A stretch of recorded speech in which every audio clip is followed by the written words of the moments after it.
हाँ भाई, अब हम नेक्स्ट क्वेश्चन कर रहे हैं।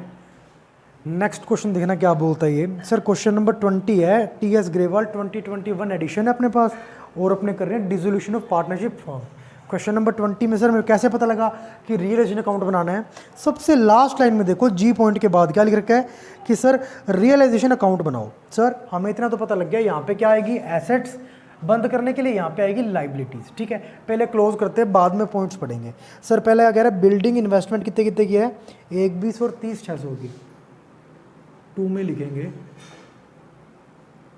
एसेट्स, फर्स्ट आएगा बिल्डिंग, फिर इन्वेस्टमेंट,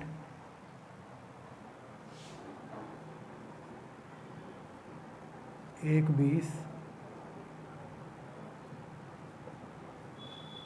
30,600। डेटर्स कितना है सर? सर इसमें मुझे कन्फ्यूजन है सर, डेटर क्या मानूँ? मेरी बात सुनो, मैं बताता हूँ क्या मानना है। सर डेटर को ना आप ऐसे माना करो कि 34,000 जो इनर कॉलम की वैल्यू है वो लिख दो इसके इनर कॉलम में 34,000। और सर जो प्रोविज़न है, एक मुझे बात बताओ, ये प्रोविज़न होता क्या है? सर हम ना एक मतलब फ्यूचर में बैड डेट्स ना हो जाए इसके डर से हम आज बनाते हैं। एक्चुअली कोई बैड डेट्स नहीं हुए होते अगले। अच्छा, तो सर अब हमने क्या किया, हमने बना के रखा था, बीच में हमें डिसॉल्व खत्म करनी पड़ेगी फॉर्म, तो आज तक तो दे नहीं रखा कोई पॉइंट में अब तक। क्या लिखे सर? डेटर हमारे 34,000 के ही हैं, बट क्योंकि प्रोविजन बनाया था हमने, प्रोविजन को हम कहाँ लिखेंगे? सर लिखना ओवरऑल इफेक्ट 30,000 आना चाहिए, 34 और ये क्रेडिट है, ओवरऑल इफेक्ट 30,000 रहेगा। बट सर अगर मैं यहाँ माइनस कर दूंगा ना तो टेक्निकली गलत हो जाएगा। वो हम बैलेंस शीट में करते थे, यहाँ अकाउंट में नहीं करेंगे, अकाउंट में पूरा चलेगा सिस्टम सारा। बाय क्या लिखेंगे? Provision for bad debts account. ठीक है, क्या लिख दिया हमने? 4,000 रुपये का। अच्छा सर ऐसा क्यों लिखा हमने? ये इसलिए लिखा सर क्योंकि हमने सोचा था पहले क्या कि भाई हमारे ऊपर क्या होगा, फ्यूचर में बैड डेट्स होंगे, बट ऐसा हुआ नहीं, तो वो पैसा पड़ा रह गया, उसको हमने प्रॉफिट में दिखा दिया अपने। ठीक है जी, आगे देखते हैं सर क्या बोल रहा है ये। बिल्स रिसीवेबल है 37,400 के, बस बिल्स रिसीवेबल कितने के हैं? 37,400 के गए। हाँ, बिल्स रिसीवेबल कितने के हैं जरा देखो आप, 37,400 के। ठीक है, ठीक है सर। और क्या बोल रहा है सर? देखो ये कहता बैंक, बैंक का तो सर हमें बता दिया आपने, नया अकाउंट बनेगा तो करके इसको यहाँ पे लिख सकते हैं। P&L का डेबिट बैलेंस है सर, तो भी सेट में लिखा है। ये क्या है सर? ये लॉस है। लॉस कहाँ पे जाता है? पार्टनर कैपिटल अकाउंट में। क्यों सर? क्योंकि प्रॉफिट और लॉस वही बंदे बांटते हैं जो बिजनेस चला रहे होते हैं। यहाँ पे बिजनेस क्या है? फर्म है। फर्म कौन चलाता है? पार्टनर। पार्टनर के कैपिटल अकाउंट में जाएगा ये। सर गुडविल, हाँ सर गुडविल एसेट है, बिल्कुल बिल्कुल एसेट है सर गुडविल। 4,000 रुपये की। क्लोज करो सर इसको, गुडविल है 4,000 रुपये की, कोई प्रॉब्लम नहीं है। ठीक है सर, बस सर इतना ही था। इसको टोटल कर लेते हैं अपने, ये लो सर। अच्छा एक बार ये करते हैं, फिर हम बाद में देखते हैं इसको। ठीक है, अच्छा लाइबिलिटीज़ में देखते हैं क्या क्या कह रखा है सर। पहले कह रहा है लाइबिलिटीज़ में क्रेडिटर,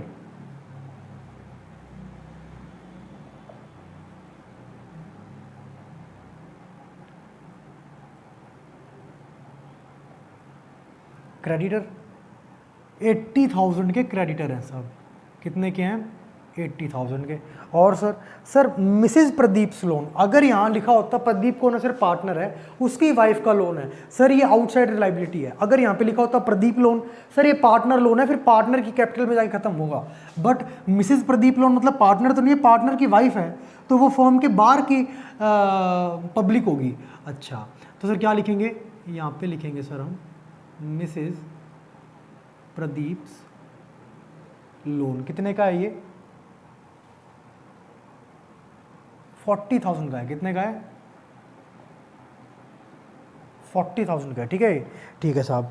और सर एक ये कह रहा है राजेश लोन। अब देखो राजेश कौन है, लास्ट में पता लग रहा है हमें, और या फिर बैलेंस शीट के ऊपर देख लो क्या लिखा है, प्रदीप और राजेश दो पार्टनर हैं। तो राजेश का लोन यानी कि पार्टनर का लोन, इसमें तो मिसेज नहीं लिखा। पार्टनर का लोन कहाँ जाएगा सर? पार्टनर के अकाउंट में। पार्टनर अकाउंट को क्या बोलते हैं? Partner capital account. अच्छा एक सर क्या रहेगा यहाँ पे? Investment fluctuation fund. अच्छा सर ये क्यों बनाते हैं हम? सर कल को अगर मान लो ये इन्वेस्टमेंट की वैल्यू में कमी आ गई ना, तो उस लॉस को सहन करने के लिए फ्यूचर में जो होने वाला है या हो सकता है, आज ही हम कुछ अरेंजमेंट कर लेते हैं, उसको बोलते हैं IFF। कितने का, 8000 का। बट सर अभी हमें बीच में डिसॉल्व करनी पड़ेगी फॉर्म, बीच में लॉस हुआ है नहीं देखते हैं नीचे ना हुआ तो सर क्या करेंगे, अरे हम कहेंगे भाई 30,600 के रिगार्डिंग ना हमने 8000 के लॉस का कुछ पैसा निकाल के रखा हुआ था, अभी तक कोई लॉस नहीं हुआ, उस पैसे को वापस डाल दो फॉर्म में, फॉर्म को हो गया प्रॉफिट क्योंकि पैसा वापस आ गया फॉर्म में, प्रॉफिट कहाँ चला जाएगा, क्रेडिट में। ऐसा समझो इस बात को। अच्छा और सर बस सर बाकी तो पार्टनर कैपिटल अकाउंट है वो तो नया अकाउंट बनेगा ही बनेगा। अच्छा अब इसको इधर से टोटल कर लेते हैं अपने, ये देखो कितना आ गया ये 1,28,000। ठीक है यहाँ पे देखें तो सर ये हो गया 150 और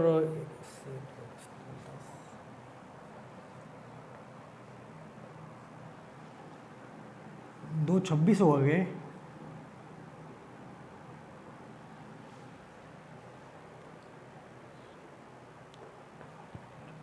हाँ भाई कितना हो रहा है 2,26,000। ठीक है सर। अब हम आते हैं किसके, सर हमने बैलेंस शीट में जो खत्म करना था कर दिया, यहाँ पे ले आए, इस घर में शिफ्ट कर दिया बैलेंस शीट के बंदों को। अब हम देखते हैं कैसे कैसे ट्रीटमेंट करना है, यहाँ से कैसे निकाले इन बंदों को। देखो कहता यहाँ तो ले आए, अब निकालने की बारी आई। कहता प्रदीप ने एग्री किया कि मैं मेरी वाइफ को लोन मैं पे कर दूंगा। अच्छा मतलब एक बात बताओ, वाइफ ने लोन किसको दिया था, प्रदीप को दिया था या फर्म को दिया था? सर फर्म की बैलेंस शीट में शो हो रहा था ये, यानी कि फर्म को लोन दिया था, पे भी किसको करना चाहिए था, भाई मेरे को लोन दिया तो मैं ही पे करूंगा, फर्म को लोन दिया तो फर्म ही पे करेंगे, फर्म ही पे करेगी। बट फर्म नहीं, फर्म के पार्टनर ने पे कर दिया, पार्टनर को फर्म कहेगी थैंक यू भाई बहुत बहुत धन्यवाद, अब तूने मेरे ब्याह पे कर दिया, कल को तेरे को मैं पे करूंगी, मेरी लाइबिलिटी बढ़ गई। अच्छा कितना है सर, ये देखो आप लोन, ये देखो 40,000 का है। अगर ये सिंपल फॉर्म पे कर देती क्या एंट्री करते, realisation account debit to cash, क्योंकि सर लोन वाला तो खत्म ही कर दिया, पीज लोन टू कैश तो कर नहीं सकते हम, Mrs P's loan to cash, क्योंकि बैलेंस शीट में जो अकाउंट शो हो रहा था वो तो हमने खत्म ही कर दिया। अच्छा अब क्या करेंगे, टू, सर कैश तो गया नहीं फर्म के यहाँ से, बल्कि लाइबिलिटी बढ़ गई। क्यों, अब फर्म को ये वाली अमाउंट किसी और को पे करनी पड़ेगी फ्यूचर में, किसको पे करनी पड़ेगी, पी को, तो पी की लाइबिलिटी बढ़ गई हमारी। देखो कैपिटल बढ़ाने के लिए क्या करते हैं हम, क्रेडिट की, देखो 2 में क्रेडिट कर रखा है हमने, कितना सर 40,000, ये लो सर। ठीक है, ठीक है सर। और बताओ सर, अब एक बोल रहा है अगला, देखना आप, जितने भी डेटर थे ना, डेटर देखो कितने के थे यहाँ पे, इसलिए बोलता हूँ मैं आपको, अगर यहाँ पे एडजस्ट कर दिया होता 34 - 4 तो कितना होता सर, फिर होता हमारा 30,000, फिर हम हाफ मान लेते 15, नहीं ऐसे नहीं मानना हमको। कहता आधा डेटर कितना, वैसे इसका यूज़ नहीं होगा बट फिर भी बता रहा हूँ मैं, कल को अगर यूज़ आ जाए तो। हाफ ऑफ डेटर रियलाइज हुए 12,000 रुपये के, सर डेटर रियलाइज हुए हैं, बंद करने तो यहाँ करा था, अब सर कैश आ रहा है इनसे तो बाय कैश होगा ना, और सर 2 डेटर तो होने से रहा, क्यों सर 2 डेटर तो तब होता जब बैलेंस शीट में अकाउंट पड़ा होता, जो बैलेंस शीट में पड़ा था वो तो हमने यहाँ लगे ख़त्म ही कर दिया, बैलेंस शीट वाले बंदों को यहाँ शिफ्ट करा दिया ना हमने। अच्छा सर क्या लिखेंगे, डेटर कितना है सर, हमें मतलब नहीं है रियलाइज कितने के हुए, कैश कितना आया ये बताओ। कहता कैश आया मेरे भाई 12,000 रुपया, कितने का कैश आया 12,000 रुपये का। और कहता रिमेनिंग डेटर है ना वो यूज़ कर लिए, जो भी रिमेनिंग डेटर से अमाउंट आई होगी वो हमने यूज़ कर लिए क्रेडिटर का 25% पे करने में। क्रेडिटर कितने के थे 80,000, इसका 25% 20,000। अच्छा मतलब बाकी जो भी डेटर से अमाउंट आई हमें नहीं पता कितनी आई। अच्छा सर वैसे बता सकते हो आप, हाँ अगर करना है तो कर लो। सर देखो 34 है, हाफ ऑफ क्रेडिटर के लिए इतने आए हैं, 34 का आधा 17, बच कितने गए 17 हमने 17 से पे कर दिए कितने 20,000 रुपये। हमें मतलब नहीं है कितने पे किए, हमारे यहाँ से कैश कितना गया क्रेडिटर को पेमेंट करने के लिए ये बताओ। सर एक बात बताओ, क्रेडिटर को किससे पेमेंट कर रहे हैं, अब आपका सवाल आएगा। सर एक बात बताओ, क्रेडिटर क्या रिकॉर्डेड एसेट नहीं थी, सॉरी लाइबिलिटी नहीं थी, लाइबिलिटी बैलेंस शीट में, यस सर। और सर पेमेंट भी किससे कर रहे हैं, रिकॉर्डेड एसेट से। सर रिकॉर्डेड एसेट से रिकॉर्डेड लाइबिलिटी की पेमेंट की जाए, एंट्री पता है क्या होती है इसकी, इसकी एंट्री होती है रियलाइजेशन अकाउंट डेबिट। अब आप देखना टू रियलाइजेशन अकाउंट। सर ये तो आपने टेक्निकली गलत बोल दिया, एक सेम एंट्री में डेबिट क्रेडिट में सेम नाम के अकाउंट नहीं आ सकते, बिल्कुल तभी ये वाली एंट्री नहीं होती। जब भी बैलेंस शीट की 2 आइटमें आपस में सेट ऑफ हो रही हो तो उसका कोई इफेक्ट नहीं होता, अपने आप छोड़ जाता है अल्टीमेटली जाके, हैं हमें कोई एडिशनल एंट्री नहीं करनी पड़ती। कैसे पता लगा सर, दोनों चीज़ें से एडजस्ट हो रही है, क्रेडिटर भी यहाँ पर है बैलेंस शीट से लाए थे, डेटर भी यहाँ पर है बैलेंस शीट से लाए थे। अब जितना पेमेंट हुई है 25% हमें मतलब नहीं, 60% की देखेंगे कैसे करेंगे पेमेंट हम। अच्छा अब कहता बात आई इन्वेस्टमेंट की। इन्वेस्टमेंट कहता हमने राजेश को बेच दी 27,000 रुपये में, कितने की बेच दी 27,000 रुपये में राजेश को बेच दी। अब राजेश कौन है जी, देखो कहता है राजेश ना पार्टनर है। अच्छा, अब सर कितने की इन्वेस्टमेंट थी? 30,600 की। पेमेंट कितनी आई ये बताओ। अब इसमें आपको एक कंफ्यूजन होगी, देखना सर राजेश तो पार्टनर है, राजेश लेके जा रहा है तो हम ये करेंगे Rajesh capital account debit to realisation. नहीं, राजेश लेके नहीं जा रहा, राजेश कहता तुम मुझे इन्वेस्टमेंट दे दो, उसके बदले में तुम्हें पैसे दे रहा हूँ यार। अच्छा, मतलब अब हमें पैसे आ रहे हैं, हमें मतलब नहीं किससे पैसे आ रहे हैं, क्या हुआ, इस इन्वेस्टमेंट के बदले में पैसे आ गए। तो cash account debit to investment, but investment हम नहीं कर सकते, क्यों? इन्वेस्टमेंट अकाउंट तो बैलेंस शीट से यहाँ लाके क्लोज कर दिया ना। बैलेंस शीट में असेट में इन्वेस्टमेंट अकाउंट पड़ा था, असेट का बैलेंस डेबिट, यहाँ क्या कर रखा है, टू कहाँ पे करते हैं, जनरल एंट्री में क्रेडिट। अच्छा, डेबिट से क्रेडिट यहाँ तो खत्म ही हो गया। अब यहाँ पे इसकी जगह कौन सा अकाउंट खुला हुआ है, रियलाइजेशन। तो करके कैश टू इन्वेस्टमेंट नहीं करा हमने, कैश टू रियलाइजेशन कर दिया। अब सर बिल्डिंग की बात करता है, बिल्डिंग कहता है 1,52,000 से रियलाइज हुई,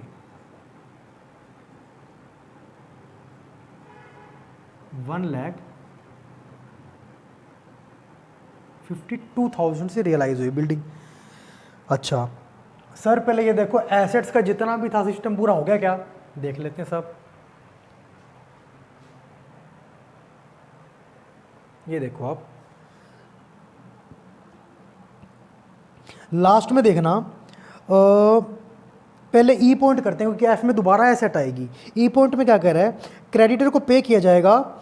नॉर्मली इसकी ड्यू डेट थी 2 महीने बाद, बट उनको पता लग गया कि हाँ यार आज ही बिजनेस हम डिसॉल्व कर रहे हैं। हम चले भी गए कि भाई थोड़ा कम कर लो, मान लो कल को तुम्हें ऐसा ना हो 1 रुपया भी ना मिले, हमारे बिजनेस के हालात ठीक नहीं है। वो कहता हाँ भाई हाँ, तेरे को 10% पर एनम के हिसाब से डिस्काउंट दे देते हम। पहले मुझे बात बताओ, पेमेंट करनी बनती कितनी है क्रेडिटर की?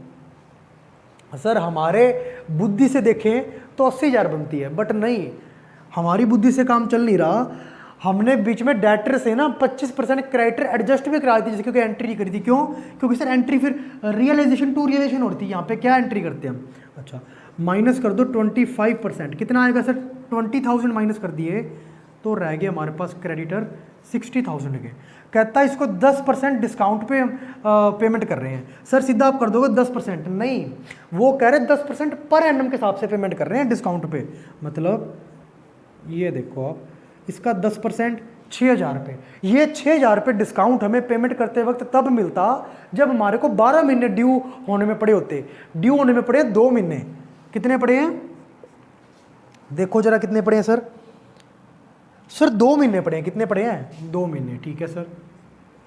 तो सर देखो मतलब जो 6,000 ये आई है ना अमाउंट, 6,000 तो तब हमें डिस्काउंट मिलता जब हमारे को ड्यू होने के लिए पड़े होते महीने 12। अभी इतने नहीं पड़े, अभी तो पड़े हैं 2। अच्छा, तो कितने की डिस्काउंट मिलेगा हमें? अच्छा, यहाँ गलती करते हैं सर, हम हमेशा 6,000 लिखते हैं। हाँ बिल्कुल भाई बिल्कुल, यहीं पे गलती होती है। 1,000 रुपये डिस्काउंट, मतलब 60,000 की पेमेंट है, हमें 1,000 रुपये मत देना क्रेडिटर कहते, तो 59,000 दे दे। कितने दे दे? 59,000। ठीक है जी, दे देते हैं हम, क्रेडिटर को दे देंगे 59,000, ठीक है। अच्छा, और सर अब दोबारा आ गया बीआर के बारे में बोलता है, ये कहता बीआर से पैसे मिले हैं बट 1,400 के लॉस पे, मतलब 1,400 कम मिले हैं, जितने मिलने चाहिए थे उससे 1,400 कम मिले, तभी कहेंगे हम 1,400 का लॉस हुआ, यानी कि 36,000 मिले होंगे। फिर कैसे निकाला सर आपने ये इतना टफ कैलकुलेशन कैसे करी? जितनी टफ सोच रही उतनी टफ भी नहीं है। 37,400 माइनस 1,400 कर दिया मैंने, ठीक है। अच्छा सर और कोई बात? नहीं, और कोई बात नहीं है सर, और कोई बात नहीं है सर। बिल्डिंग की बात कर ली क्या? सर बिल्डिंग की बात कर ली। इन्वेस्टमेंट की बात कर ली क्या? सर इन्वेस्टमेंट कोई लेके गया क्या? हाँ लेके गया, उसके बदले पैसे दे गया था, ठीक है। डेटर की बात कर ली, डेटर की बात कर ली। बीआर, सर बीआर की बात कर ली। सर ये किस बला का नाम है, इसकी क्यों नहीं पेमेंट हुई सर? अच्छा एक बात बताओ, ये बात याद रखना, गुडविल जो है, गुडविल किसी को बेची जा सकती है बिल्कुल, बट गुडविल है ना, ऐसे सिर्फ एक गुडविल बेच दे फिर नहीं चलता काम। पूरा का पूरा बिजनेस खरीदते हैं तभी गुडविल खरीदी जा सकती है। ऐसे गुडविल कोई दही नहीं है, कोई दूध नहीं है। किसी की दुकान पे गए, रुपए दिए 4,000 और 4,000 की गुडविल उसने 2 किलो पैकेट में डाल के दे दी, नहीं ऐसा नहीं होता। गुडविल लिंक होती है किससे? किसी पर्टिकुलर बिजनेस के ब्रांड से, या फिर और थोड़ी आम भाषा में बोलें तो रेप्यूटेशन से। अब सर रेप्यूटेशन तो सर ऐसे बिकने से रही, हाँ मैं वही कह रहा हूँ सर, बट एक तरीके से रेप्यूटेशन बिक सकती है। अब आपके दिमाग में आएगा कि जो वो बिजनेस कर रहा है, मान लो कोई शू मैन्युफैक्चरिंग बिजनेस है उसका और सेल करता है वो, तो उसके अच्छे क्वालिटी उसके बाजार में अच्छी मतलब धाक से बैठता है वो। तो अब अगर उसका बिजनेस ही हम खरीद लें, नाम भी ना चेंज करें, हाँ फिर लोगों को क्या मतलब, लोगों को नाम से मतलब है, अच्छा जी इस दुकान पे जो मर्जी बैठा हो हम तो ले लें, अगर वही क्वालिटी मेंटेन करेंगे तो कस्टमर हमारे पास बना रह जाएगा। हाँ सर मैं यही कह रहा हूँ, गुडविल कभी ना ही तो अकेली गुडविल खरीदी जा सकती और ना ही बेची जा सकती। अगर कोई बिजनेस खरीदोगे तो उसके साथ उसकी गुडविल भी आ जाएगी, कोई बिजनेस बेचोगे तो उसकी गुडविल चली भी जाएगी हमारे से, मतलब बिक जाएगी। एक बात बताओ, हम बिजनेस बेच रहे हैं क्या, मतलब क्या हम बिजनेस सेल कर रहे हैं? नहीं सर, बिजनेस डिसॉल्व कर रहे हैं, हम अपना बिजनेस बंद कर रहे हैं, सब कुछ बेच रहे हैं। क्या ये थोड़ी कह रहा हूँ किसी और को मैं, कोई और मुझे मेरे बिजनेस को टेक ओवर कर रहे हैं, अक्वायर कर रहा है, परचेज कर रहा है, नहीं। तो मेरे को ऐसे गुडविल मैं नहीं बेच सकता। फिर सर ऐसे किसी को बेच ही देते, अरे भाई अगर बेचने से इतना पैसा आता फिर तो बिजनेस बढ़िया चल रहा होता हमारा। नॉर्मल केस में हमारे बिजनेस के हालात इतने ख़राब हो चुके थे कि उसकी गुडविल कोई नहीं थी, बस 4,000 की खरीदी थी तो खरीदी थी, पहले कभी किसी का बिजनेस लिया होगा हमने ये, तब 4,000 की पड़ी थी, आज इसकी गुडविल की कोई वैल्यू नहीं है, तो कुछ नहीं बिकेगा बस ये। ठीक है, ठीक है साहब, ये होगा 4,000 पे। अब सर क्योंकि ये बिजनेस हम बेच नहीं रहे, सिर्फ बंद कर रहे हैं, इसलिए गुडविल कभी अकेले में नहीं, इसकी गुडविल अकेले में नहीं बिक सकती, ये तभी इसकी अमाउंट मिलती है हमें अगर कोई, हम ये वाला बिजनेस जो हम बंद करने की सोच रहे हैं या कर रहे हैं रिलेशन कार्ड बना के, इसको हम बेच रहे होते हैं, बट बेचा नहीं, हमने बंद किया है, इससे कोई अमाउंट नहीं आएगी। बस सर इसका ट्रीटमेंट भी हमने कर दिया। और सर बाकी इधर से लाइबिलिटी का देख लेते हैं। अच्छा, अब लाइबिलिटी की बातों पे आ रहे हैं हम, देखो जरा। सर मुझे एक बात बताओ, यहाँ पे 2 कैश में मैंने क्रेडिटर यानी क्रेडिटर की पेमेंट कर दी, रह के गया सर। सर एक ये पी कैपिटल ने पी लोन पेमेंट कर दिया था, अपनी वाइफ को कहता मैं ले जाऊँगा, कोई दिक्कत वाली बात नहीं। सर एक 2 चीज़ें रहेगी, IFF और PBD। एक बात बताओ, क्या जो क्रेडिटर है इनको वास्तव में पेमेंट करना बनता था? हाँ सर बिल्कुल, एक टाइम पे जब हमारा बिजनेस चल रहा था ना, तब हम इनसे सामान उधार लेके आए थे, तो आज इनको देना बनता था। सर ये मिसिस पीज लोन चुकाना बनता था? हाँ सर बिल्कुल, किसी से हमने लोन लिया था, अब बंद कर रहे हैं तो वापस देना भी पड़ेगा। क्या PBD जो है या फिर IFF है, क्या हमने किसी से अमाउंट उधार लिए गए? PBD की अमाउंट सर और IFF की अमाउंट सर नहीं, उधार नहीं ली। क्यों? हमारा जो प्रॉफिट पड़ा था ना, उसी से थोड़ी बहुत अमाउंट हमने ये निकाल ली, और जो प्रॉफिट पड़ा था उससे थोड़ी बहुत अमाउंट हमने ये निकाल ली। क्यों निकाली सर? PBD की अमाउंट हमने निकाल के अपने एक जेब में रख ली, क्यों? हमें ये लग रहा था कहीं बैड डेट्स ना हो जाए। IFF के लिए 8,000 रुपये निकाल के दूसरी जेब में रख लिए प्रॉफिट से, क्यों? क्योंकि सर हमें ये लग रहा था कि इन्वेस्टमेंट की वैल्यू में कमी ना आ जाए। नहीं आई तो क्या हुआ सर? ये किसी बाहर से लोन तो नहीं लिया जो पे करना था? बिल्कुल, मैं आपको ये समझाना चाह रहा हूँ। यहाँ पे लाइबिलिटी लिख दोगे तुम, बहुत अच्छी बात है, बट यहाँ पेमेंट उन्हीं लाइबिलिटी की होगी जो लाइबिलिटी हमारी आउटसाइडर लाइबिलिटी होगी, जिनसे हमने बाहर से, हमारी फर्म के बाहर से पैसा लिया था। जैसे क्रेडिटर फर्म के बाहर से थे, ये बंदे हमें जानते तो नहीं थे, बट इनका हमारा लिंक इसलिए बना क्योंकि इनसे हमने पैसे ले रखे थे या फिर माल उधार ले रखा था। ये हमें जानती थोड़ी थी, इसका हस्बैंड जानता था, बट इसने डायरेक्टली लोन दिया था पार्टनर को, इस वजह से इसको हमने यहाँ पे दिखाया और पेमेंट भी करी है। देखो, हमने डायरेक्टली नहीं करी, जिसने करी उसको कर देंगे हम बाद में, उसकी कैपिटल बढ़ाई दी हमने। ठीक है साहब, मतलब हम लाइबिलिटियाँ जो मर्जी लिख दें, लाइबिलिटी तो वो लिख देंगे जो बैलेंस शीट में पड़ी है, ओरिजिनल का नया अकाउंट नहीं बना होगा, बट हम पेमेंट करते टाइम ये बात ध्यान रखेंगे कि उस लाइबिलिटी की पेमेंट करेंगे जिस लाइबिलिटी को हमने बोलते हैं आउटसाइड लाइबिलिटी। मतलब किसी बाहर से लोन ले लिया, माल उधार ले लिया, लोन लिया तो बोलेंगे आउटसाइडर्स लोन, बैंक ओवरड्राफ्ट, या फिर माल उधार लिया तो क्रेडिटर। ये सर थोड़ी किसी बाहर से उधार थोड़ी लिए, जो प्रॉफिट पड़ा था उसमें से थोड़ा बहुत 4,000 रुपये एक निकाल के रख लिया, 8,000 रुपये एक निकाल के रख लिया हमने। सर कैसे पता लगा? अरे ये PBD और IFF कहाँ से बनाते होते हैं अपने? P&L और P&L एप्रोप्रिएशन से। अच्छा, ठीक है साहब, ठीक है, ठीक है। तो इस वजह से यहाँ पे इनकी पेमेंट नहीं होगी क्योंकि किसी से हमने लोन लिया ही नहीं था ये वाला।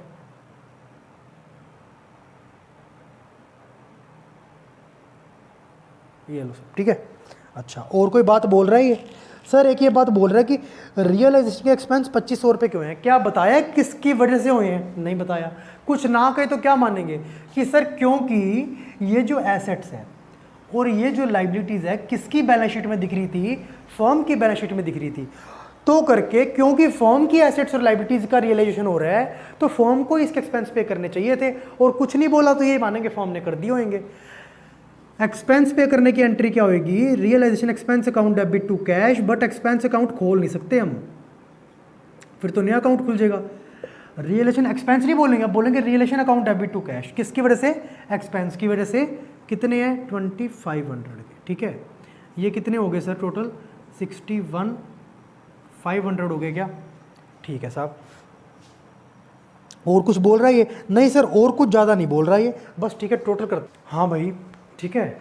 एक अब ये देखना आप, इसमें ना बैलेंस शीट के ऊपर देखो आप, एक चीज़ दे रखी है, ये थोड़ा सा आपको कंफ्यूज कर सकता है। बैलेंस शीट के बाहर दे दिया ना, किसी को पता नहीं लगेगा, सिंपल सी बात है। अच्छा, बैलेंस शीट के ऊपर क्या दे रखा है कि एक नाम प्रदीप नाम का पार्टनर था, उसको कहा कि भाई तू डिसोल्यूशन का काम तेरे जिम्मे है, तेरे को कमीशन मिलेगी। किस बात पे? डिसोल्यूशन करवाने पे नहीं, सिर्फ असेट असेट बेच दे, बाकी लाइबिलिटी वाइबिलिटी हम पे कर देंगे। असेट बेचने पे जितनी मर्जी के बिके, तेरे को मतलब नहीं है। तेरे को 1000 रुपये क्या मिलेगा सर? ये देखो आप,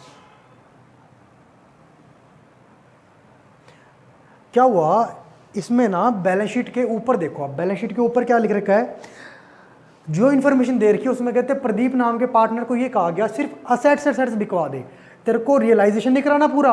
अगर रियलाइजेशन करवाना है फिर तो तेरे को हम एक्सपेंस क्यों पे करते फिरेंगे? ना ना, सिर्फ असेट असेट बिकवा दे, उसके लिए जितने मर्जी की बिके तेरे को मतलब नहीं है, तेरे को कमीशन दिया करेंगे उसके बदले में। कितनी? 1000 रुपये। सर कमीशन किसको मिल रही है? प्रदीप को। तो प्रदीप को वादा कर दिया ना हमने कि पेमेंट करेंगे कमीशन की। मैं किसी को वादा कराया है तेरे को कल कमीशन की पेमेंट करूंगा, मतलब आज जो मेरा क्राइटेरिया है मेरे को पेमेंट करनी बनती है उसको, कैपिटल बढ़ा दी ना उसकी, ठीक है। अब सर बच कितना गया? सर बचा हुआ रह जाएगा हमारा क्या? प्रॉफिट। क्या है सर? ये बैलेंसिंग फिगर है, ये लो। अच्छा सर, कौन दो पार्टनर्स है? प्रदीप और राजेश। 3-2 में बांट लेंगे ना। ये आ रहा है सर अपना 3500, प्रदीप और राजेश 3-2 में बांटेंगे।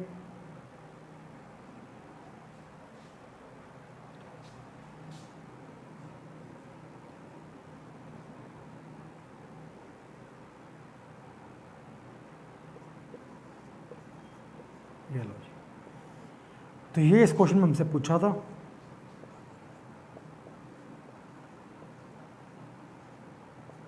ये लो सर, ठीक है। तो आप ये नोट कर लो एक बार।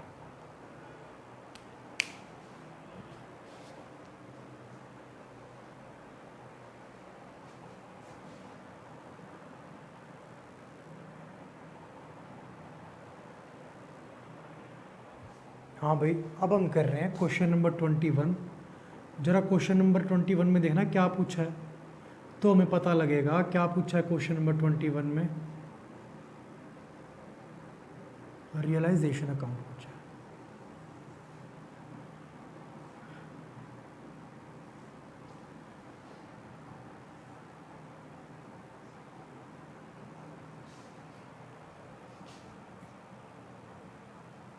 ठीक है, तो सर लास्ट लाइन में लिखा हुआ है रियलाइजेशन अकाउंट बनाओ, ठीक है जी। अब हम क्या करने लग रहे हैं सर? अब हम करते हैं सीधा एक काम करते हैं, हम क्या, जो एसेट्स हैं उनको क्लोज करते हैं, क्या लिख के? टू एसेट्स डाल के ख़त्म करते हैं उसको, और यहाँ पे बाय लाइबिलिटीज़ डाल के लाइबिलिटीज़ को ख़त्म करते हैं, ठीक है। अच्छा सर, एसेट्स बैंक का सर नया अकाउंट बनेगा ना, जब बड़े बड़े क्वेश्चन करेंगे तब बताऊंगा। Stock, debtor, furniture, plant, 4 assets हैं। Stock, debtor, furniture, plant. 24, 19, 40 और 2, 10।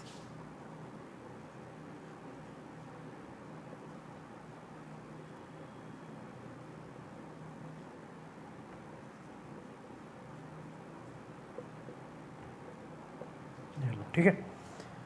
अच्छा, इन्वेस्टमेंट है सर 32,000 रुपये की।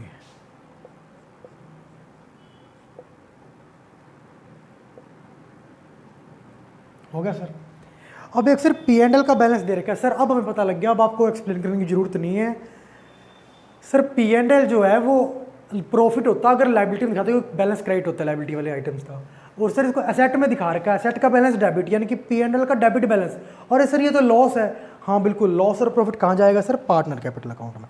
एसेट्स क्लोज होगी सर। अब आ जाओ लाइबिलिटीज़ पे, क्या क्या है सर? पहला है क्रेडिटर्स,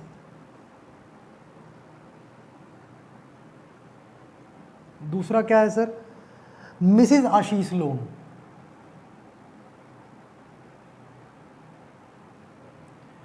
ध्यान रखना, आशीष लोन नहीं है, आशीष की वाइफ का लोन है, ठीक है।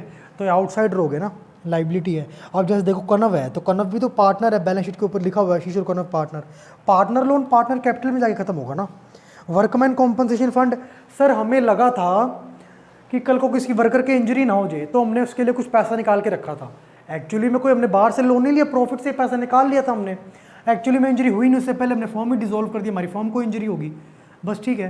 प्रॉफिट का पार्ट है, प्रॉफिट से निकाल के रखा था। प्रॉफिट कहाँ जाके बटेगा? पार्टनर कैपिटल अकाउंट में। इसका यहाँ पे कोई यूज़ नहीं है सर। आईएफएफ, हाँ बिल्कुल सर, क्योंकि इन्वेस्टमेंट यहाँ पे आया तो आईएफएफ भी यहीं पर ही आएगा, ऐसे समझा करो आप, ठीक है। अमाउंट्स देख लेते हैं। क्रेडिटर है हमारे 42,000 के। आशीष लोन है हमारा 9,000 का, मिसिज आशीष लोन। और सर आईएफएफ हमारा 4,000 रुपये का, ठीक है। ये हो गया सर एक। सर इसमें ये देखो आप, क्रेडिटर हो गया, ठीक है। अब जरा से एक नई बात समझते हैं, ईपीएफ क्या है। सर ईपीएफ में ना थोड़ा सा चक्कर अलग ही है इसका। सर हमने ना एडमिशन भी कर लिया, रिटायरमेंट भी कर लिया, डेथ भी कर लिया, इसको कभी नहीं बांटते थे। और बस टीचर एक लाइन लिखवा देता है कि ना ईपीएफ एक लौता फंड है जो क्या होता है, कभी नहीं बंटता, at the time of admission, retirement, death. इसकी जो भी बटेगा है, जो भी सिस्टम होगा इसका, ये हम देखेंगे डिसोल्यूशन के टाइम पे। अब डिसोल्यूशन आ गया, अब टीचर क्या बताए, अब समझो कॉन्सेप्ट खोलना पड़ेगा अपनों को। देखो ईपीएफ होता क्या है, भले ये प्रॉफिट का पार्ट होता है, बट ऐसे नहीं होता कि इसकी लाइबिलिटी कभी राइज नहीं होगी। लाइबिलिटी राइज होती है इसकी लाइबिलिटी 2 टाइम पे राइज होती है, पहला दूसरा। या तो ऐसे समझ सकते हो इस बात को आप, ईपीएफ की लाइबिलिटी कब राइज होगी, या तो eight the time of retirement of. EPF में ई किस लिए स्टैंड करता है? एम्प्लॉय। हाँ सर ये एम्प्लॉय के लिए बनाया था हमने, कहा था भाई तू रिटायर होगा ना, तेरे को ग्रेचुटी और पेंशन का सिस्टम तेरा यहाँ से किया करेंगे। कभी तो रिटायर होना ही था, तो जब भी रिटायर होता है इससे पैसे निकालते, उसको कुछ ना कुछ ग्रेचुटी दे देते, कुछ उसके पेंशन बांध देते अपने। और या फिर अब मतलब eight the time of dissolution. Sir ऐसा क्यों?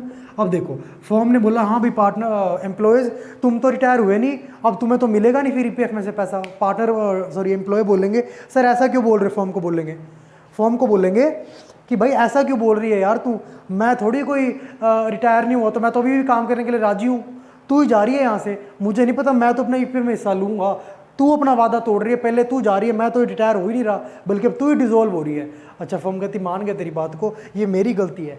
2 टाइम में से अगर कोई भी केस आता है, या तो कोई एम्प्लॉय रिटायर हो रहा है और या फिर कोई फर्म डिसॉल्व हो रही है जो हम केस कर रहे हैं इस टाइम पे, इसलिए ये वाली लाइबिलिटी राइज होती है और पेमेंट करते हैं इस अकाउंट से हम। किसको? एम्प्लॉय को, क्योंकि एम्प्लॉय के लिए बनाया था हमने।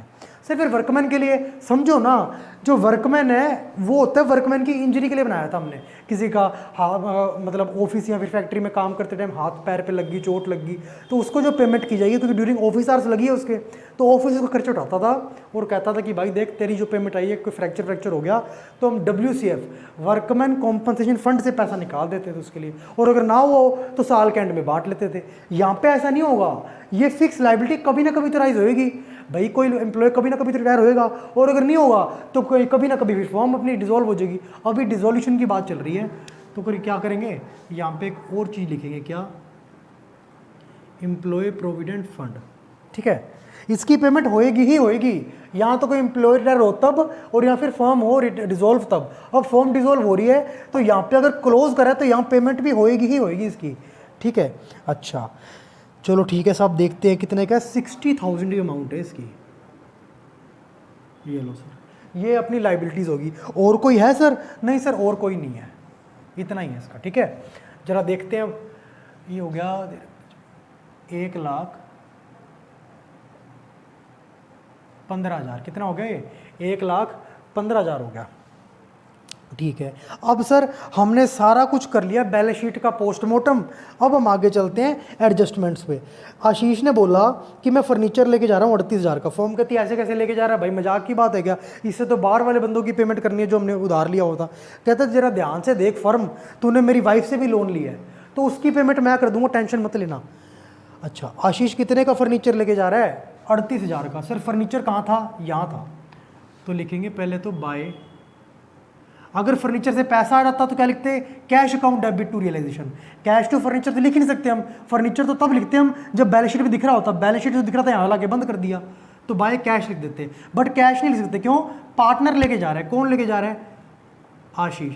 अब कहेंगे भाई तेरे को जितने भी पैसे देने थे ना, अब क्योंकि तुम्हारा फर्नीचर ले गया उससे 38,000 तेरे को कम देने बनते हैं मेरे। पहले 38,000 ज़्यादा देने बनते थे, 38,000 तेरे को रुपये नहीं दिए, मैंने 38,000 का फर्नीचर दे दिया। अच्छा, वो पार्टनर बोलता ठीक है।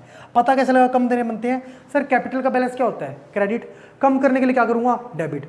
एज कैपिटल अकाउंट डेबिट ही तो हुआ होगा जनरल एंट्री में, तभी तो बाय ए कैपिटल हुआ। जनरल एंट्री बना लिया करो ना। इसकी जनरल एंट्री क्या बनी होगी? As capital account debit to realisation, यानी कैपिटल अकाउंट डेबिट हो गया। कैपिटल वैसे क्या होती है? क्रेडिट। घटाने के लिए डेबिट कर दिया, घटाया तो है, क्यों? इसके बाद कैपिटल से अमाउंट कम देनी पड़ेगी हमें कैपिटल के नाम की।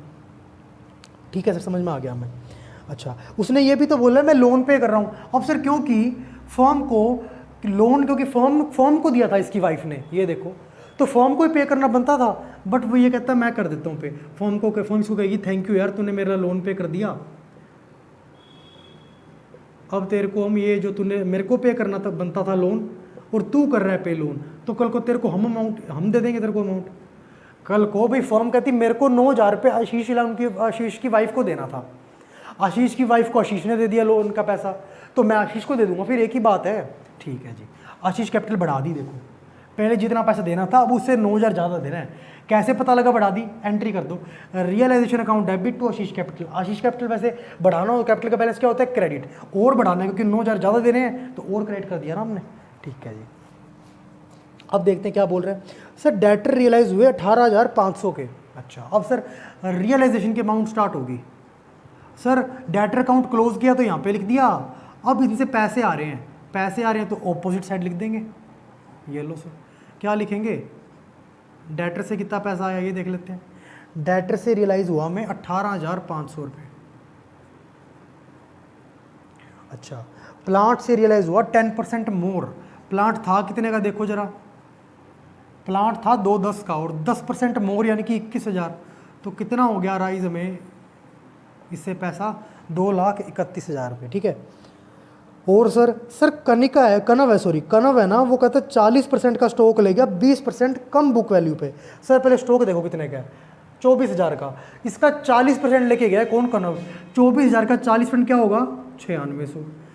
9600 का था और 9600 को लेके जाना बनता था। वो कहता ना भाई तुम्हारी तो ख़त्म है कंपनी, तुम्हारा क्योंकि माल ख़राब था, फर्म तुम्हारी ख़त्म है, तभी तो तुम डिसॉल्व कर रहे हो, मेरे को पता है, मैं इसको 20% कम वैल्यू में लेके जाऊँगा।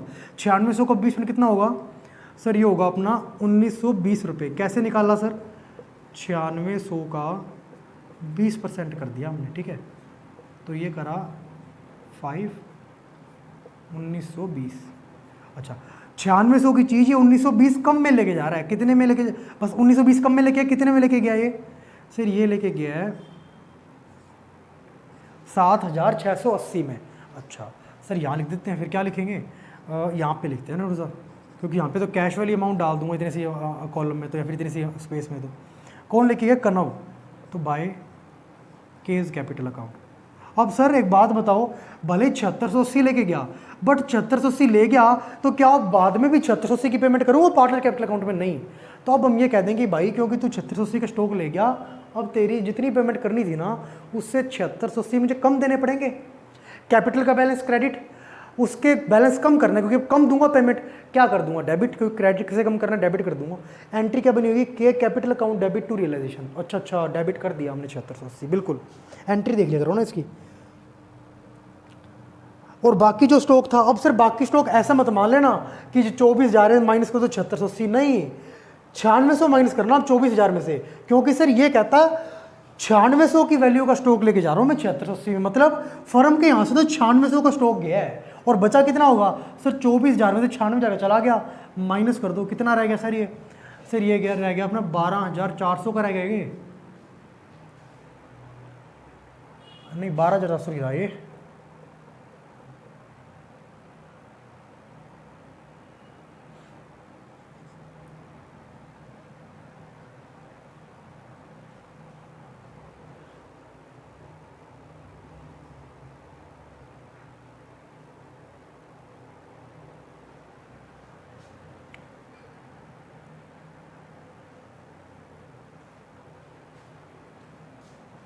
ये रहेगा अपना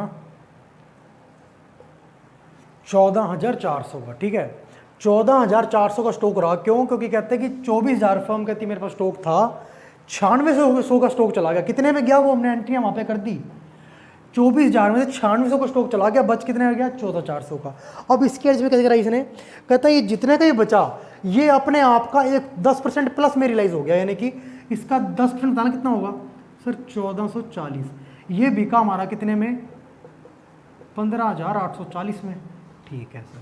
अब यहाँ पे इसकी एक एंट्री करें, कोई लेके तो गया नहीं, बाजार में जाके बेच के आए हैं कितने से, तो बाय कैश कर दिया ना, कैश टू रियलाइजेशन हुआ होगा। यहाँ पे सर पार्टनर लेके गया था तो पार्टनर की कैपिटल कम कर दी थी, क्यों? उसको कम देने पड़ेंगे ना फ्यूचर में, वो में 15,840, ठीक है।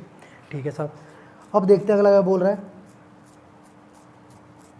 स्टॉक की बात होगी सर, पहले ये देखो सारी जो भी बातें थी वो होगी क्या, देखो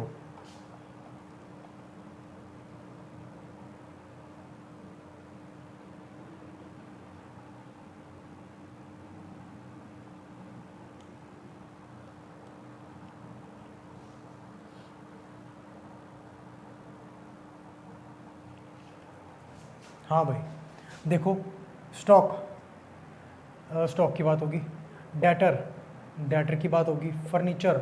सर फर्नीचर ना कोई लेके गया क्या, देखो जरा। हाँ सर 38,000 का आशीष लेके चला गया, ये वाला, ये फर्नीचर ही था, ठीक है। अच्छा फर्नीचर भी हो गया, प्लांट, सर प्लांट भी हो गया। सर इन्वेस्टमेंट पड़ा है सर। अब ये बात याद रखना, आप इसको एक बार नोट कर लो, फिर रब करना है इतने से पार्ट को यार, नोट कर लो इसको एक बार आप।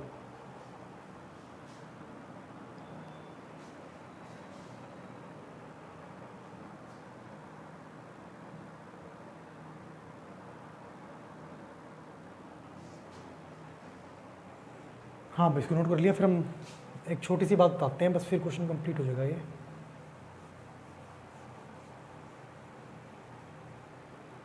देखना क्या बोल रहे हैं, कहता इन्वेस्टमेंट के बारे में इसने कुछ नहीं बोला कितने में रियलाइज हुई है। अब बस एक छोटी सी बात है, इसको नोट कर लो। First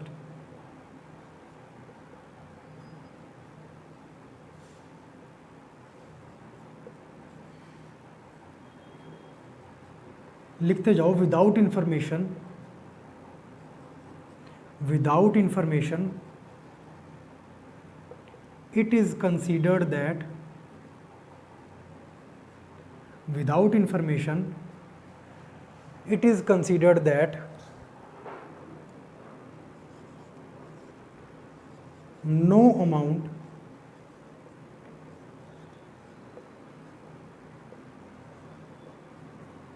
without information it is considered that no amount could be realized without information it is considered that no amount could be realized from assets but full amount is paid for any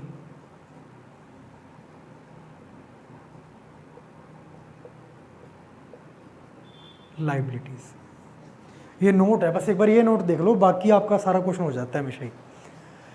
देखो क्या कहता है ये, कहता अगर कुछ ना कहे ना, किसके बारे में ना कहे, एसेट साइड की कोई आइटम के बारे में ना बोले, तो ये मानेंगे उससे कोई चीज़ हमें रियलाइज नहीं हुई, 0 रुपये में बिकी है वो। जैसे सर इसके बारे में बोल दिया, हमने एंट्री कर दी, इसके बारे में बोल दिया, इसके बारे में सर ये लेके चला गया, प्लांट के बारे में बोल दिया। सर इन्वेस्टमेंट के बारे में नहीं बोला। इन्वेस्टमेंट किसके आइटम है, एसेट्स की, लाइबिलिटीज़ की? सर एसेट्स के आइटम है, तभी तो अपने एसेट के नीचे लिखा है। मैं वही कह रहा हूँ, असेट के बारे में कुछ ना बोले कि बिकी या ना बिकी, तो हम ये मानते 0 रुपये, नो अमाउंट, कोई भी अमाउंट रियलाइज नहीं हुई, 0 रुपये में बिकी, तो यहाँ पे नहीं लिखते हम। ऑन द अदर हैंड मान लो अगर ये बोलता था क्रेडिटर 42,000 के और नीचे कुछ ना बोलता कितने के बिके कितने के नहीं बिके, क्या मानते हम सर फिर कि पूरे पूरे के पेमेंट, यार आउटसाइड लाइबिलिटी को तो पेमेंट करनी पड़ेगी।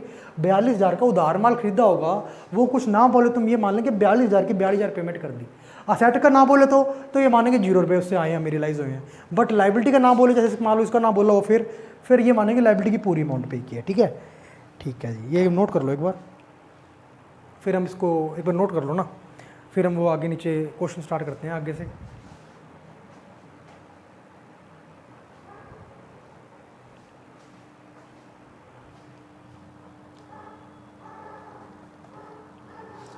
ठीक है भाई, नोट कर लिया होगा ये।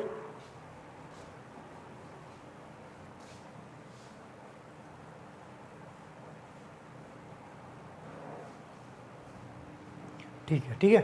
अच्छा, कहाँ पहुँच गए सर हम? सर हम पहुँच गए थे आशीष कैपिटल 9,000 तक पे। आशीष कैपिटल 9,000 ये कह रहा है, सॉरी यहाँ पहुँच गए थे 15,840 पे। ठीक है, अब अगला क्या बोलता है? कहता तुम घबराने की जरूरत नहीं, क्राइटेरिया का क्वेश्चन कहता अभी इतना टफ लेवल नहीं बनाया मैंने, मैं सीधा बताया तो क्राइटेरिया की पेमेंट पूरे अमाउंट से की जाएगी। ये लो, हमने वैसे मैंने बता दिया मैंने तुम्हें पहले कि अगर कुछ ना बोले तब भी हम यही लिखते हैं क्या कि क्राइटेरिया 42,000 के पे हुए हैं, बट सिंस ने बता दिया तो वो लिख दो बस, कितने के? 42,000 के। ठीक है, ठीक है जी। अगला देखो सर, और कोई है जिधर देखो मिसेज आशीष लोन है, जरा ये देखो इसने पे नहीं कर दिया कि ये कहता मैं पे कर दूंगा, हमने कहा तेरे को कल पे हम कर देंगे, ये भी हो गया। सर IFF और EPF, IFF क्या बोला था सर, हमें डर था कि कल कोई इन्वेस्टमेंट की वैल्यू कम ना हो जाए, तो उसके लिए बनाया था हमने, कुछ हुई नहीं रियलाइज, हमें क्या मतलब है, ये कभी भी कोई लोन बाहर से लिया नहीं था, तो कोई पेमेंट भी किसको ही करेंगे हम, हमारा प्रॉफिट है बस पड़ा है। ठीक है जी, बट जाएगा बाद में। क्यों सर, कैसे पता लगा बट जाएगा? बटने की भी तो बात होनी चाहिए, इसके बारे में चर्चा करेंगे, एक बार क्वेश्चन कर लें।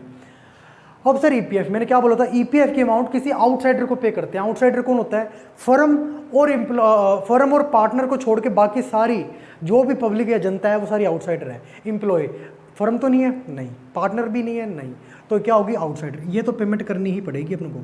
कुछ बोला नहीं बोला, क्या बताया आपको मैंने? अगर लाइबिलिटी के बारे में कुछ ना बोले तो ये मानते पूरा पूरा पेमेंट किया है हमने। कितने का? 60,000 का। ठीक है जी, और कोई बात बोल रहा है जरा देखो।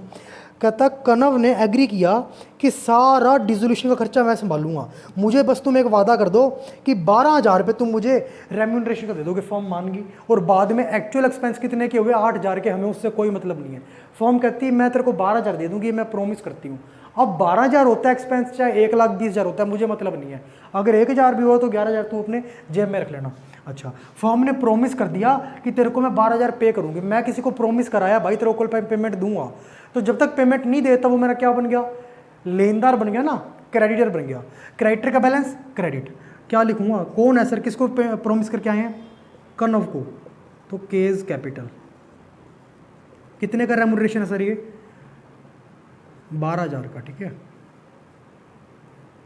अब सर फिर एक्चुअल एक्सपेंस क्या करें? हमें मतलब ही नहीं है, हमने एक बार पेमेंट कर दिया, एक्सपेंस होंगे वो ये पे करता भेजेगा अपने पर्सनल जेब से, हमें मतलब नहीं है। यहाँ फर्म को कोई इफेक्ट नहीं पड़ेगा, क्योंकि रियलाइजेशन में यहाँ पे वही एंट्री करेंगे, ये उसके अकाउंट में किसकी बुक में बन रहा है? ये सर फर्म की बुक्स में बन रहा है, बस ये बात याद रखना आप। तो सर क्योंकि वो 8,000 पे फर्म को कोई इफेक्ट नहीं पड़ेगा, फर्म का इफेक्ट तो सिर्फ इस पर पड़ेगा बस। ठीक है जी, कोई दिक्कत वाली बात नहीं है।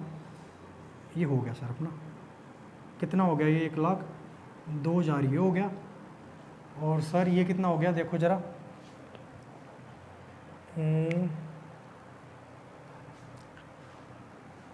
49 to 49 to 50 to 64।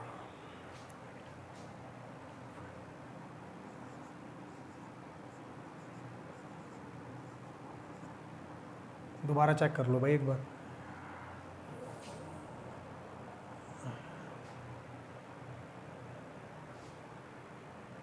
ठीक है जी, ठीक है। अब यहाँ पे देख लेते हैं हम, ये लो, यहाँ पे कितना आ रहा है देखो जरा।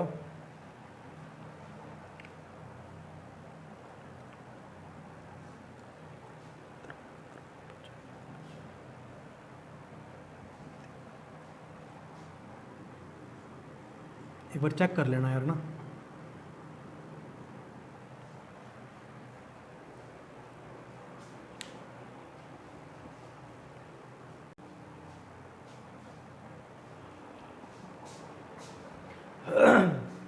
हाँ भाई, एक छोटी सी चीज़ देखना क्या बोल रहा है ये। कहता ट्रेड क्रेडिटर है ना, ये जितने भी थे कितने के थे, 42,000 के। ये कहता ये इन्वेस्टमेंट जो हम कह रहे थे ना कोई रियलाइज नहीं हुआ, ये कहते 42,000 वाले कहते हम 32,000 की इन्वेस्टमेंट ले जाते हैं और हम तेरे से बाकी 10,000 भी नहीं मांगेंगे। हम खुश हो गए, हम खुश हो गए। 42,000 के क्रेडिटर 32,000 की इन्वेस्टमेंट से सेटलमेंट कर दिया। एंट्री होगी नहीं सर, क्यों? दोनों अकाउंट्स ऑलरेडी रियलेशन में क्लोज हुए हैं, तो इनकी एंट्री अगर बनाना भी चाहे पता है क्या बनेगी? Realisation account debit to realisation. Sir ये तो फिर इसमें अकाउंट में नहीं आएगी। क्यों सर? इस अकाउंट में वही एंट्री आएगी जो जिसमें इस एंट्री का नाम आ रहा होगा, दूसरे वाले पासे की एंट्री आ जाएगी, दूसरे वाले तरफ की एंट्री आ जाएगी। सर दोनों में इसका नाम है, टेक्निकली ऐसा नहीं होता कि दोनों एक सेम एंट्री में दोनों वाली साइड डेबिट और क्रेडिट में सेम अकाउंट का नाम हो। इस वजह से ये इंट्रा फर्म ट्रांजैक्शन है, एक ही फर्म में ट्रांजैक्शन हुई है, इससे हमें कोई मतलब नहीं होगा। ये इन्वेस्टमेंट ये क्रेडिटर लेके ख़त्म, ठीक है। तो ये 42,000 कैश में पे नहीं किए भाई, ये बात याद रखना, ठीक है। ये 42,000 कैश में पे नहीं किए। अच्छा, जब 42,000 कैश में ही पे नहीं किए तो बस फिर ठीक है, 60 ही रखते हैं हम यहाँ पे इसको।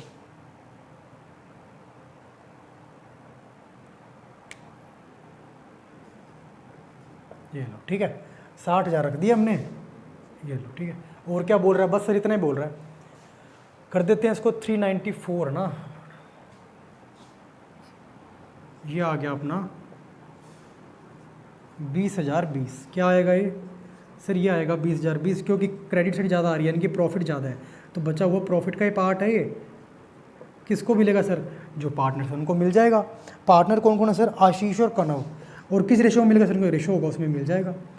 और सर ये बात याद रखना, पार्टनर के नाम के आगे ना हमेशा एक वर्ड लगता है, तो क्या बोलते हैं? कैपिटल अकाउंट, ठीक है। क्या रेशो है इनका? 3:2, ठीक है जी। 5 हो गया ना ये।